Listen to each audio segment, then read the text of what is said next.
If you don't go through process in life, it doesn't matter how successful you become or you think you are. It's just a matter of time. You will lose it because you didn't earn it.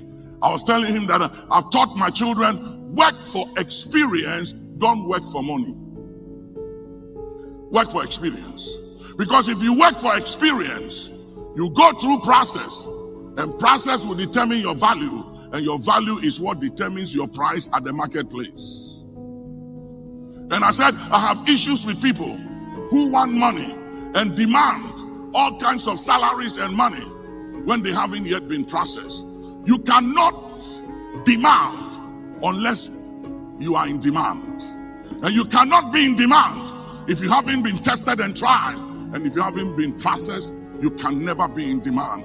And you can't demand and put price on yourself when you haven't been processed. So don't fight the process. Go through the process. And Jesus began his ministry at the age of 30 years. David became king over Israel at the age of 30 years.